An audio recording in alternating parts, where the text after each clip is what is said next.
السلام علیکم ورحمۃ اللہ وبرکاتہ۔ اعوذ باللہ من الشیطان الرجیم، بسم اللہ الرحمن الرحیم، الحمد للہ رب العالمین، الرحمن الرحیم، مالک یوم الدین، ایاک نعبد و ایاک نستعین، اہدنا الصراط المستقیم۔ تمام حمد و ثنا، بزرگی اور کبریائی مہانتا ایک اکیلے رب کے لیے، جس کا کوئی پارٹنر نہیں، جس کا کوئی ایسوسیٹ نہیں۔ وہ ایک اکیلا مالک، باقی سب مخلوق۔ وہ ایک اکیلا مالک، باقی سب غلام۔ وہ ایک اکیلا کریٹر، باقی سب اس کی مخلوق۔ کوئی اس کا ثانی نہیں، کوئی اس کا ہمسر نہیں، کوئی اس کا پیرلل نہیں۔ ہدیہ درود و سلام پڑھتے ہیں ہم جناب محمد الرسول اللہ صلی اللہ علیہ وسلم پر۔ اللہم صلی علی محمد عبدک و رسولک النبی الامی الذی جاء بالہدی والفرقان۔ اللہ کا شکر ادا کرتے ہیں ہم کہ ہر ہفتے ہم ایک مجلس قائم کرتے ہیں جس میں قرآن شریف کا ایک رکوع پڑھا جاتا ہے، اور اس پر جو کچھ اللہ تعالیٰ نے اس عاجز بندے کو سجھایا وہ میں پیش کرنے کی کوشش کرتا ہوں۔ تو سب سے پہلے تو دعا کرتے ہیں کہ یا رب، آپ ہی کی سبحان ہے، میرا اپنا کچھ نہیں، آپ ہی نے مجھے جو علم دیا وہ میں قرآن شریف کی آیتوں کے تحت یہاں پیش کرنے کی کوشش کر رہا ہوں۔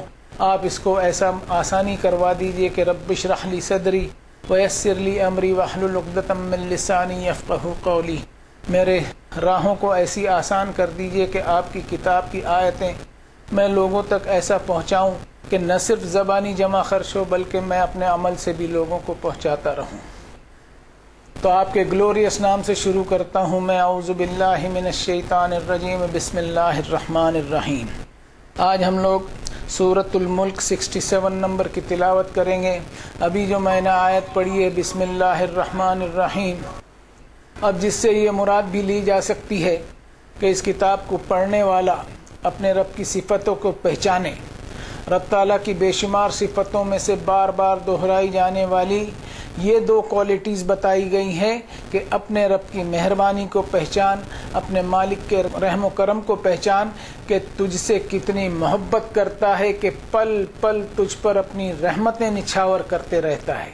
اور انسان تو خود اتنا ناشکرہ ہے کہ وَآتَاكُم مِّن كُلِّ مَا سَأَلْتُمُوهُ وَإِن تَعُدُّوا نِعْمَتَ اللَّهِ لَا تُحْصُوهَا إِنَّ الْإِنسَانَ لَظَلُومٌ كَفَّارٌ، کہ اپنے رب کی نعمتیں تو ہر پل استعمال کرتے رہتا ہے، کوئی لمحہ ایسا نہیں کہ تو اس کی رحمتوں کے بغیر جی سکے، لیکن تو اپنے مالک کا بڑا ہی احسان فراموش اور ناشکرہ ہے۔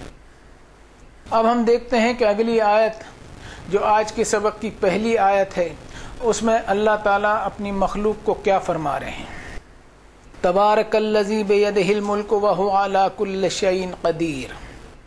ترجمہ ایسا ہوگا، مبارک ہے وہ جس کے اختیار میں تمام بادشاہت ہے اور وہ ہر شے پر پوری قدرت رکھتا ہے۔ یہ آیت کا میں نے ترجمہ کیا، پہلی آیت تھی اور یہ آیتوں کا سلسلہ رہے گا 1 سے لے کر کے 14 تک۔ اب وقت کے اعتبار سے کچھ آیتوں پہ اگر بات نہ ہو سکے تو ہم اختصار سے کام لیں گے۔ اب یہ پہلی جو آیت ہے اس کا ترجمہ میں نے کر دیا، اب اس کی گہرائی میں جائیں گے تو اللہ تعالیٰ فرما رہے ہیں کہ برکتوں والا ہے وہ رب جس کے قبضے میں ساری بادشاہت ہے، ساری ملکیت ہے۔ آیت کا سب سے پہلا جملہ تبارک الذی، اس پہ غور کریں کہ یہ دو الفاظ اس شرک کی طرف اشارہ کر رہے ہیں جس کو ہم توحید کے ماننے والے بھی کرتے چلے جاتے ہیں۔ ہم توحید کے ماننے والے اللہ کی وحدانیت کو صرف اتنا ہی سمجھتے ہیں کہ سجدہ صرف اللہ کے سامنے ہی ہو، عبادتیں صرف اللہ ہی کی ہوں۔ بالکل صحیح بات ہے یہ، لیکن سوچیں کہ کیا بس اتنی سی ہے توحید، اس سے زیادہ نہیں؟ آیت کا پہلا ہی حصہ کہہ رہا ہے کہ برکتوں والا ہے وہ رب، یعنی برکتیں اللہ ہی کے پاس ہیں، برکتوں کے سارے خزانے اللہ کے پاس ہیں، اور ہم توحید کے نام نہاد اور سو کالڈ ماننے والے برکتیں کہاں تلاش کرتے پھرتے ہیں؟ کبھی غور کیا ہم نے اس بات پر؟ ہم برکتیں تلاش کرتے ہیں ہمارے بزرگوں کے پاس، ہمارے مذہبی سورماؤں کے پاس، مذہبی ٹھیکیداروں کی خانقاہوں میں، ان کی جوتیاں سیدھے کرنے میں، گھر میں بیمار بوڑھے ماں باپ کی ہمیں فکر نہیں ہوتی، لیکن برکتوں کے چکر میں ہم ہمارے مذہبی ٹھیکیداروں کی پلیٹ میں جھوٹا کھانا کھانے کے لیے تیار رہتے ہیں۔ اور یہ برکت کیا سمجھ لیا ہے ہم نے؟ برکت کو ہم نے ریڈیوس کر لیا ہے، روپیہ پیسہ دھن دولت، بس اتنے میں ہی ہم نے اس کو لمیٹڈ کر لیا ہے۔ ویسے ہی ہم نے قرآن مجید کو بھی برکتوں والی کتاب سمجھ لیا ہے کہ اس کو پڑھنے سے برکتیں آئیں گی۔ جب تک ہم اللہ کی کتاب کی روح کو نہیں سمجھیں گے، اس کی اسپرچل سگنیفیکینس کو نہیں سمجھیں گے، تو اس کی برکتیں اور فضیلتیں حاصل نہیں کر سکیں گے۔ بسم اللہ کی برکت، بسم اللہ کی برکت، یہ عام سا ڈائلاگ بن گیا ہے، آپ نے بھی سنا ہوگا۔ بسم اللہ میں ضرور برکت ہے، لیکن کیا کوئی شرط کے بغیر ہے یہ برکت؟ پورا قرآن شریف ہم پڑھ لیں، اللہ کا کوئی بھی وعدہ ہو، چاہے فضیلت کا ہو، چاہے برکت کا وعدہ ہو، چاہے مغفرت کا وعدہ ہو، بغیر شرط کے نہیں ہے۔ اللہ نے اپنے بندوں سے جتنے بھی وعدے کیے ہیں وہ سارے وعدے کنڈیشنل ہیں۔ ان شرطوں کو جاننے کے لیے ہم کتاب ہدایت کی طرف رجوع ہوں۔ جب تک ہم اپنی ذاتی ہدایت اور پرسنل گائیڈنس کی خاطر اس کتاب کو ریفر نہیں کریں گے، تب تک ہمارا کام نہیں بننے والا۔ کس چیز کی کیا فضیلتیں ہیں، کس چیز کی کیا برکتیں ہیں، یہ ادھر ادھر تلاش کرتے نہ پھریں۔ ہم فضیلت اور برکت کے پنچانگ ڈھونڈتے پھرتے ہیں، اور برکت کو ہم نے صرف دھن دولت روپیہ پیسے ہی سمجھ لیا، جیسا تھوڑی دیر پہلے میں نے ابھی کہا، جبکہ برکت کا معنی ہوتا ہے گروتھ اورینٹیشن، یعنی ترقی پذیر، وکاس اور ڈیولپمنٹ۔ آج ہم غور کریں کہ ہماری گروتھ، ہمارا وکاس اور ڈیولپمنٹ کہاں کھو گیا ہے۔ اگر غور کریں گے تو پائیں گے کہ ہم نے اقرا والا کام ہی چھوڑ دیا۔ یعنی قرآن مجید کہتا ہے کہ پڑھنے والا کام ہمیشہ جاری رکھو، اقرا والا کام جاری رکھو۔ آج ہم دیکھیں کہ دنیا میں غیروں نے اقرا والا کام اپنایا، جس کی وجہ سے دنیا کے امام بنے ہوئے ہیں۔ اگر یہ کام ہم دوبارہ اپنا لیں تو ہمارے جیسی با اخلاق، ہائی مورل والی بلند کردار قوم دنیا میں کوئی نہیں ہوگی، اس لیے کہ ہمارے بیچ اقرا والے کام کے ساتھ ساتھ بسم ربک الذی خلق والا بھی کام ہوتا، یعنی ہماری پڑھائی لکھائی میں، ہماری تعلیم میں، ہمارے اخلاق و کردار میں اللہ تعالیٰ کی کریٹو اور رچناتمک صفت بھی شامل ہوتی کہ ہم دنیا انسانیت کے لیے کریٹو اینڈ پروڈکٹیو اور تخلیقی اور رچناتمک اور زرخیز اور فائدہ مند ثابت ہوتے ہیں۔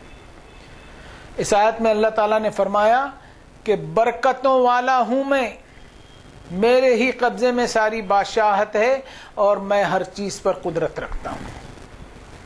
برکت، بادشاہت، قدرت، ہر چیز اللہ ہی کے قبضے میں ہے، اور ہم شرک نہ کرنے والے، توحید کے دعوے دار، علمبردار اور سو کالڈ ماننے والے بڑے ہی خوبصورت انداز میں برکت کو غیر اللہ کے پاس سمجھ لیا۔ اب شرک کس کو کہتے ہیں یہ سوچ لیں ہم۔ اب اگلی آیت پر چلتے ہیں۔ الذی خلق الموت والحیات لیبلوکم ایکم احسن عملا وہو العزیز الغفور۔ یہ آیت نمبر 2 میں نے پڑھی آپ کے سامنے۔ اس آیت میں غور کرنے والی بات ہے کہ موت اور زندگی، ڈیتھ اینڈ لائف، یعنی مرتیو اور جیون، یہ بھی اللہ کی کریشن اور مخلوق ہیں۔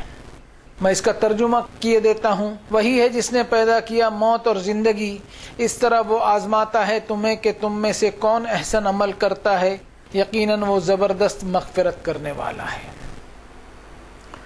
اس آیت میں غور کرنے والی بات ہے کہ موت اور زندگی، ڈیتھ اینڈ لائف، یہ بھی اللہ کی کریشن اور مخلوق ہیں۔ اور خاص بات یہ بھی ہے کہ اس آیت میں موت کا ذکر زندگی سے پہلے کیا گیا ہے۔ دیکھیے آپ سیکوینس کو، موت کا ذکر زندگی سے پہلے کیا گیا ہے۔ اس کے معنی یہ بھی لیے جا سکتے ہیں کہ انسان اپنی زندگی میں موت کے تعلق سے اویکنڈ رہے، بیدار رہے اور جاگرت رہے۔ انسان موت کے تعلق سے غافل نہ رہے، یعنی اپنی موت کو وہ زندگی سے پہلے سمجھے، اور یہ بھی سمجھے کہ زندگی میں اتار چڑھاؤ، اچھے اور برے حالات، تکلیفیں اور راحت، خوشیاں اور غم، مٹھاس اور کڑواہٹ دونوں موجود رہیں گی، لیکن موت ایک ایسی کڑوی سچائی ہے جس سے کوئی نہیں بچ سکتا، اور یہ موت کی کڑواہٹ ہے جو ایک انسان کو لاپرواہی سے جگانے کا کام کرتی ہے۔ اب یہ موت اور زندگی کا جو سلسلہ ہے اس کے پیچھے اللہ تعالیٰ کا کیا مقصد ہے، اس پر بھی غور کرواتی ہے یہ آیت، کہ موت اور زندگی کا سلسلہ کوئی رینڈملی اور بے ترتیب نہیں ہے۔ ایک آیت کوٹ کروں گا میں، کیف تکفرون باللہ وکنتم امواتا فاحیاکم۔ اللہ تعالیٰ نے ان دونوں کو بڑی تدبیر کے ساتھ ایک مقصد کے لیے پیدا کیا، موت اور زندگی کو، کہ انسان کو بے جان حالت سے جاندار حالت میں لایا، پھر ثم یمیتکم ثم یحییکم ثم الیہ ترجعون۔ اب اس میں جو سیکوینس رکھی ہے اس پر غور کریں کہ موت، زندگی، پھر موت اور دوبارہ زندگی جو ہمیشہ کی ہوگی۔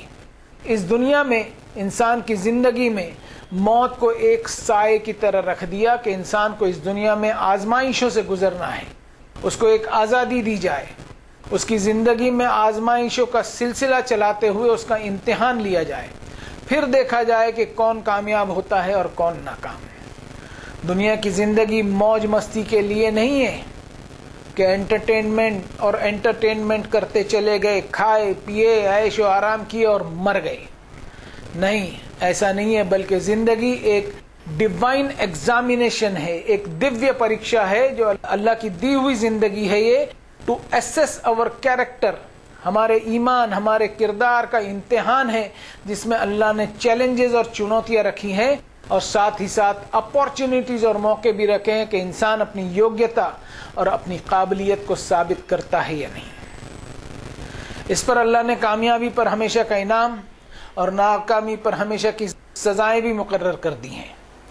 یہ ہے زندگی کا تعارف، اور یہ ہے جیون کا پریچے جو دنیا کی کسی کتاب میں نہیں ملے گا۔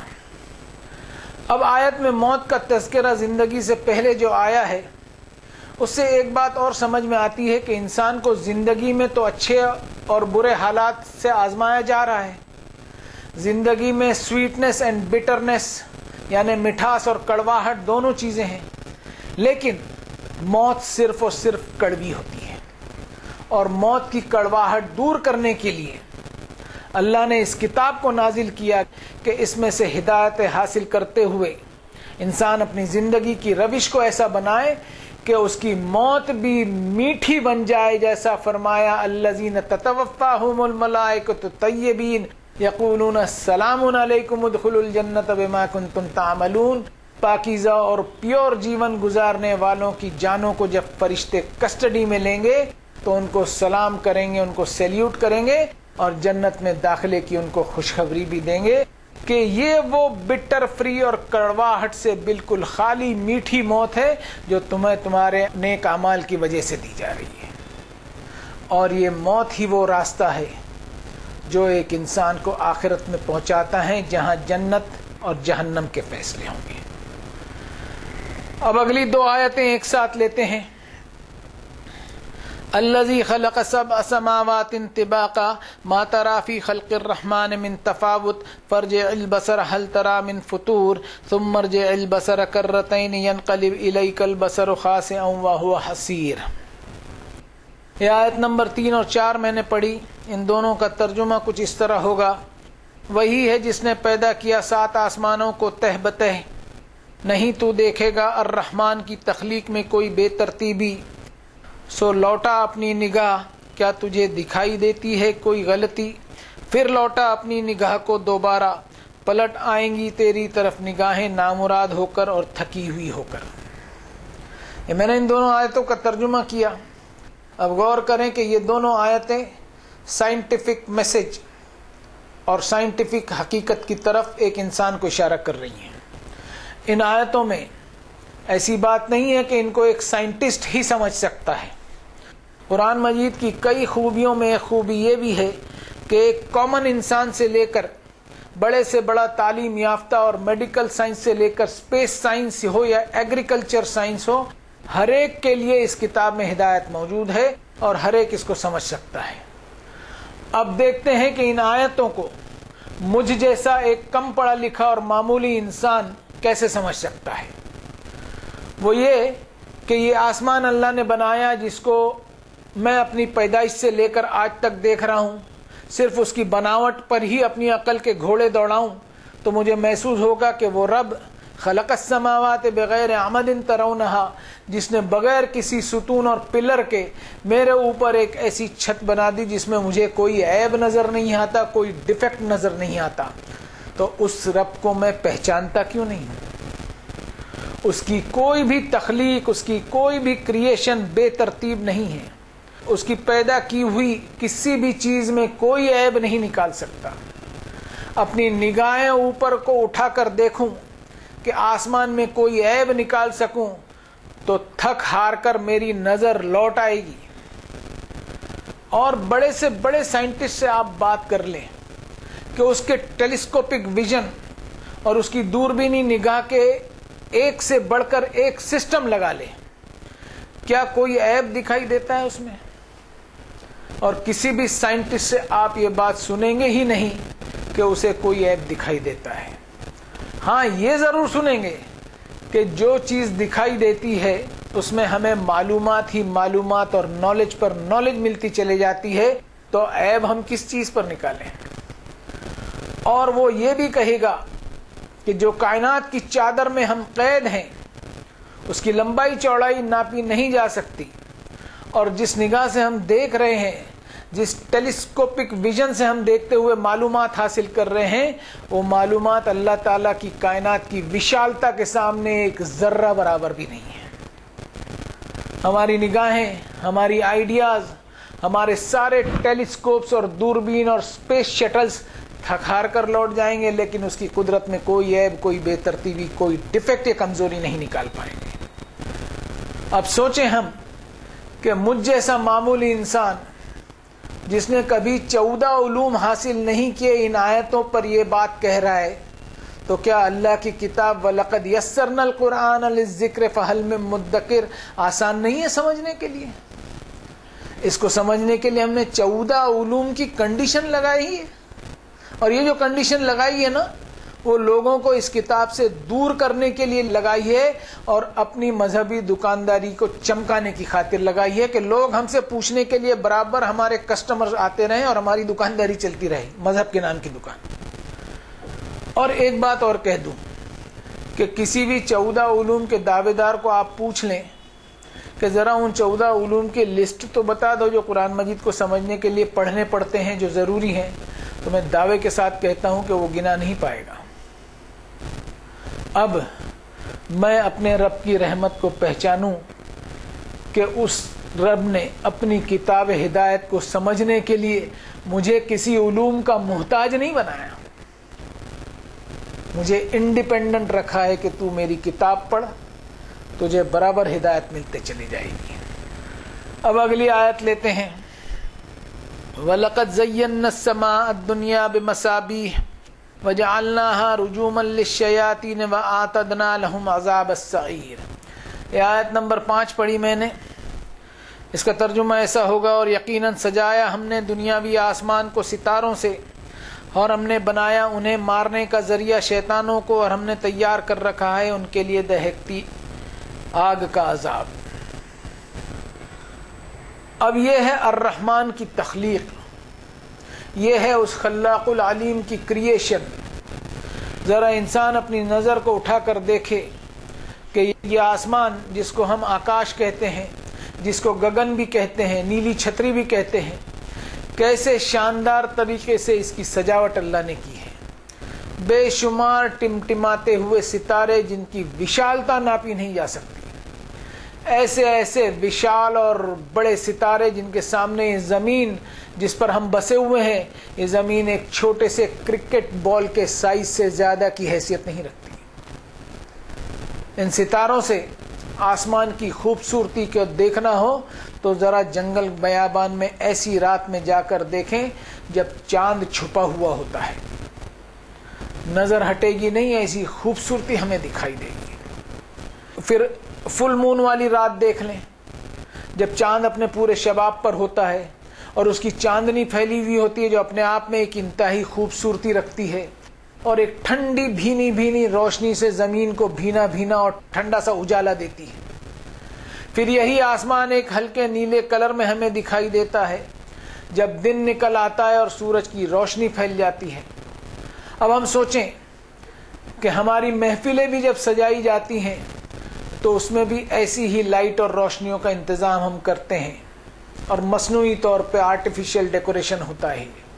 کتنی ہی سجاوٹ کر لیں ہم، کتنی ہی روشنی کے سسٹم ہم استعمال کر لیں، کتنے ہی ٹمٹماتے ڈیکوریٹو اور سجاوٹی لیمپس ہم لگا لیں، کیا اللہ کی اس سجاوٹ کا ایک رتی برابر بھی مقابلہ ہو سکتا ہے؟ وَالسَّمَاءَ بَنَيْنَاهَا بِأَيْدٍ وَإِنَّا لَمُوسِعُونَ۔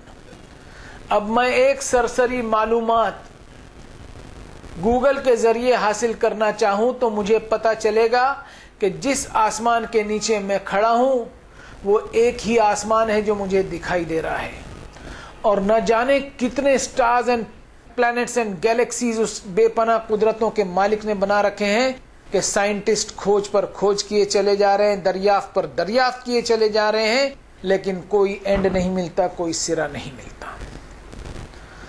تھاؤزنڈس آف لائٹ ایئرز اور ہزاروں نوری سال کی دوریوں والی یہ آسمانی دنیا کا کوئی اندازہ نہیں لگایا جا سکتا، اور اس کے علاوہ اس کی قدرت کا کمال یہ ہے کہ ملینیمز پر ملینیمز گزر گئے، کیا کبھی ہم نے دیکھا کہ اس کائنات کو مینٹین کرنے کے لیے کوئی ایسا بورڈ لگا ہوا ہے کہ مینٹیننس اینڈ ریپیئرنگ کا کام جاری ہے اور رکاوٹ کے لیے کھید ہے، سوری فار انکنوینئنس؟ کبھی ایسا دیکھا ہے ہم نے؟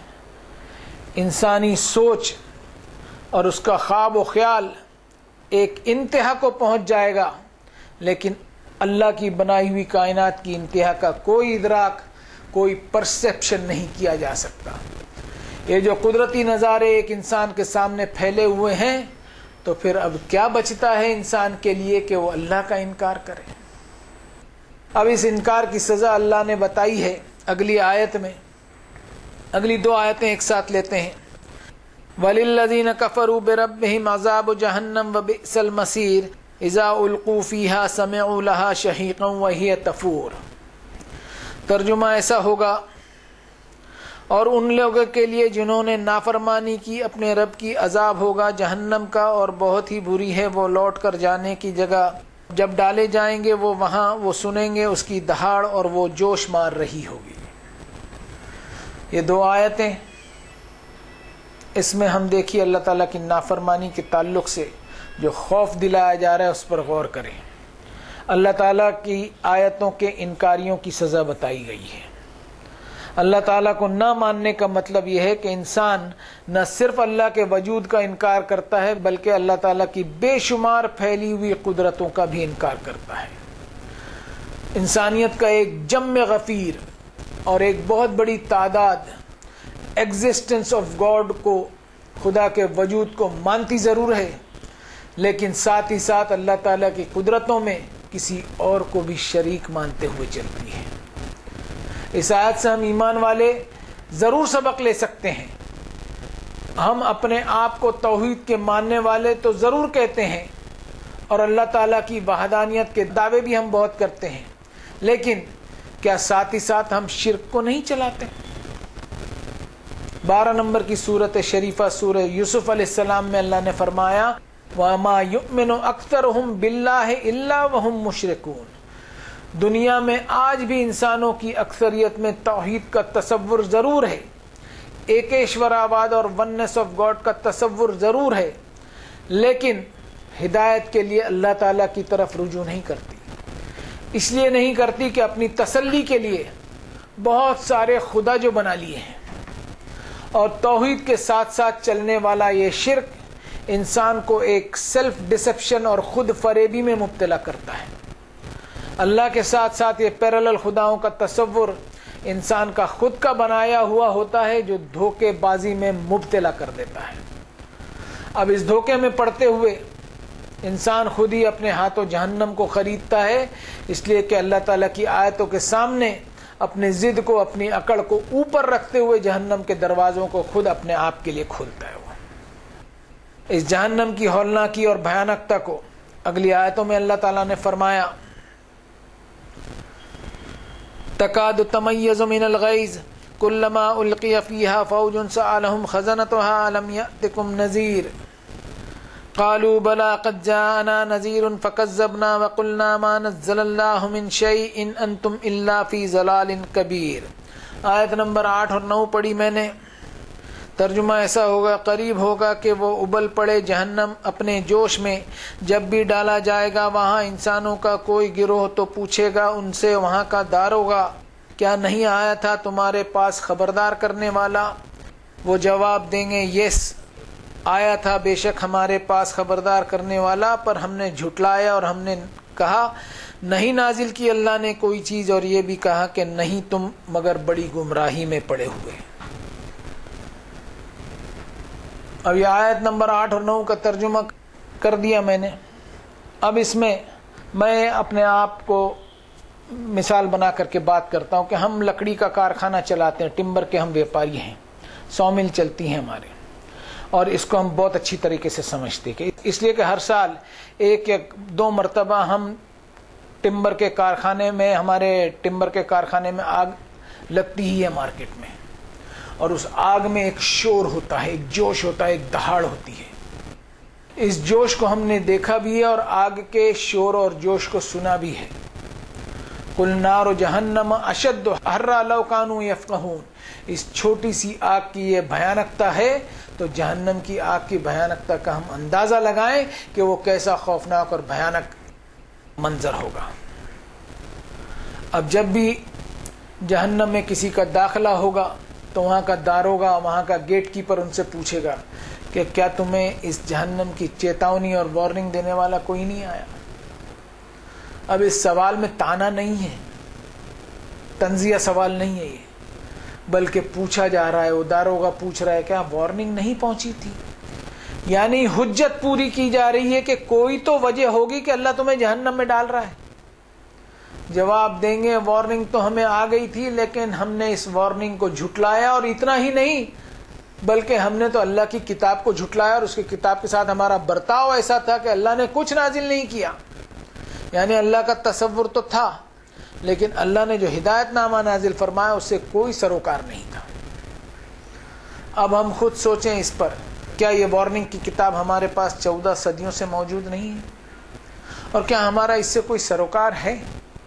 ادھر ادھر کی کتابوں سے جنت کی حوروں کے خواب ہم دیکھ رہے ہیں، اور ان خوابوں میں ایسے مست ہو گئے کہ جہنم کی ہولناکی، اس کی بھیانکتا کی وارننگ جو اللہ نے قرآن مجید میں بتائی ہے اس کو ہی اگنور کر دیا اور نظر انداز کر دیا۔ اب جہنم میں پہنچ کر اس پر پچھتاوا جو ہوگا، اس کو اگلی آیت میں فرمایا وَقَالُوا لَوْ كُنَّا نَسْمَعُ أَوْ نَعْقِلُ مَا كُنَّا فِي أَصْحَابِ السَّعِيرِ فَاعْتَرَفُوا بِذَنبِهِمْ فَسُحْقًا لِأَصْحَابِ السَّعِيرِ۔ یہ آیت نمبر 10 اور 11 پڑھی میں نے۔ ترجمہ ایسا ہوگا، جہنم میں جانے والے کہیں گے کہ کاش ہم ہوتے، اپنی سننے کی کیپیسٹی کا استعمال کرتے ہم، یا ہم عقل سے کام لیتے تو نہیں ہوتے ہم دہکتی آگ میں جانے والے، اور وہ اعتراف کریں گے اپنے گناہوں کا، سو ہلاکت ہوگی دہکتی آگ میں جانے والوں کے لیے۔ ترجمہ کیا میں نے ان دونوں آیتوں کو۔ اب غور کریں کہ اگر ہم اپنے کان کھلے رکھتے اور عقل کے دروازے کھلے رکھتے، اپنی سمجھداری کے گھوڑے دوڑاتے، تو ہمارا یہ حال نہیں بنتا کہ ہم جہنم رسی کر دی جاتے۔ یہ کہنا ہے جہنم میں جانے والوں کا۔ غور کریں کہ سماعت یعنی فیکلٹی آف ہیئرنگ، سننے کی خوبی، عقل و دلیل، لاجک اینڈ ریزننگ، یہ اللہ کی نعمتوں میں سے ایک نعمت ہے۔ عقل کو استعمال نہ کرنا اپنے آپ کو دھوکے میں ڈالنے کا کارن ہوتا ہے، جس کا نتیجہ یہ ہوتا ہے کہ ذہن میں سچائی دھندلی پڑ جاتی ہے، اور آخرت میں انسان دین کے معاملے میں اس سسٹم پر چل پڑتا ہے جس کا حقیقت سے دور دور تک کوئی واسطہ نہیں ہوتا۔ اور قیامت کے دن جہنم میں جانے والا اس بات کا اعتراف کرے گا، اس کو قبول کرے گا کہ اس نے دین کے معاملے میں عقل کا استعمال ہی نہیں کیا۔ اب ہم نے کہاں سے یہ مان لیا کہ دین کے معاملے میں عقل کا کوئی دخل نہیں ہونا چاہیے، جبکہ قرآن مجید کہتا ہے کہ دین کے معاملے میں عقل کا دخل نہیں ہوگا تو جہنم میں داخلہ ہو جائے گا۔ یہ میں نہیں کہہ رہا ہوں، قرآن مجید کہہ رہا ہے۔ اب اگلی 3 آیتیں لیتے ہیں جو آج کے سبق کی آخری آیتیں ہیں. ان الذين يخشون ربهم بالغيب لهم مغفرة واجر كبير واسروا قولكم او اجهروا به انه عليم بذات الصدور الا يعلم من خلق وهو اللطيف الخبير. یہ آیت نمبر 12، 13 اور 14 تھی. ان کو میں نے پڑھا. اب ترجمہ ایسا ہوگا: بے شک جو لوگ ڈرتے رہتے ہیں اپنے رب سے بن دیکھے ان کے لیے مغفرت اور بڑا اجر ہے، اور تم آہستہ سے کہو اپنی بات یا اونچی آواز میں بات کرو، بے شک اللہ تو جانتا ہے قلب و ذہن کی باتوں کو بھی، اور کیا وہ نہ جانے جس نے پیدا کیا، وہ تو باریک سے باریک چیزوں کی بھی خبر رکھتا ہے. یہ 3 آیتیں آخری میں نے پڑھی. توحید سے بھرپور، اللہ تعالیٰ کی وحدانیت سے بھرپور، اللہ تعالیٰ کے خوف سے بھرپور آیتیں ہیں. یہ اللہ سے بن دے کے خشیت رکھی. اللہ کو دیکھا نہیں لیکن اس کو اس کی قدرتوں سے پہچانا. دنیا کی بڑی بڑی مخلوق اور کریشن کو دیکھ کر اللہ کی طاقت اور پاورز کو پہچانا. دنیا بھر میں جو قدرتی آفتیں آتی ہیں ان سے اللہ کے غصے اور غضب کو پہچانا. انما یخشی اللہ من عبادہ العلماء ان اللہ عزیز غفور. علم حاصل کرتے ہوئے، سائنسی ترقی کرتے ہوئے اللہ کو پہچانا، اور ان ترقیوں پر اترایا نہیں، اپنے آپ کو خود کفیل اور سیلف سفیشینٹ اور خود مختار نہیں سمجھا، بلکہ اپنے رب سے ایسا ڈرا کہ اپنے جیون کو اس کی مرضی پر ڈھالتے ہوئے چلا. سواء منکم من اسر القول ومن جہر بہ ومن هو مستخف باللیل وسارب بالنہار. اس لیے کہ اس رب کو پہچانا جو ہر ایک اندرون تک کو جانتا ہے. Even the inner most whisper of every civil کو وہ جانتا ہے. ان سب کو کنسیڈر کرتے ہوئے، اس کا اعتراف کرتے ہوئے کہ ذہن کے کسی کونے میں اٹھنے والے خیال تک کو وہ جانتا ہے، دلوں کی رازداریوں کو جانتا ہے، کوئی سیکرٹ اس سے چھپائے نہیں جا سکتا، تو کیوں نہ میں اپنے آپ کو اللہ تعالیٰ کی بتائی ہوئی حدود اور باؤنڈریز کے اندر رہتے ہوئے میں جیون گزاروں اور اپنی زندگی کو کامیاب بنانے کی کوشش کروں آخرت میں. اب کیا وجہ بنتی ہے انسان کے لیے کہ وہ اپنی مرضی سے جیے اور اللہ کی مرضی پر نہ چلے. رکوع الحمدللہ مکمل ہوا. اللہ تعالیٰ سے دعا ہے کہ اللہ جو بھی باتیں آج کے اس سبق میں کہی گئی ہے، بہت سارے پوائنٹس اس میں چھوٹ گئے ہوں گے کیونکہ آپ کی کتاب ایسا سمندر ہے کہ جتنی گہرائی میں جائیں اتنے قیمتی موتی اٹھا کر لے کے آئیں. لیکن ابھی دور تو ایسا چل رہا ہے کہ آج چھوٹی چھوٹی باتیں اور چھوٹے چھوٹے ویڈیوز ہی دیکھنا لوگ پسند کرتے ہیں. تو جتنا گہرائی میں ہم پرسنل تلاوت میں جائیں اور قرآن شریف کو ڈائریکٹ اس کی اوریجنل لینگویج میں سمجھیں اور اس کی گہرائی پہ جائیں تو قرآن شریف ہمارے دل سے، ہماری روح سے بات کرتے چلے جائے گا. تو آج کے سبق میں جو بھی کچھ باتیں کہی گئی ہیں اس میں اگر کوئی غلطی ہے تو اپنی ذات کی طرف میں منسوب کرتا ہوں اور اپنے رب سے معافی مانگتا ہوں، آپ لوگوں سے بھی، اور دعا کرتا ہوں کہ ربنا لا تزغ قلوبنا بعد اذ ہدیتنا وہب لنا من لدنک رحمہ انک انت الوہاب. سبحان ربک رب العزۃ عما یصفون وسلام علی المرسلین والحمد للہ رب العالمین.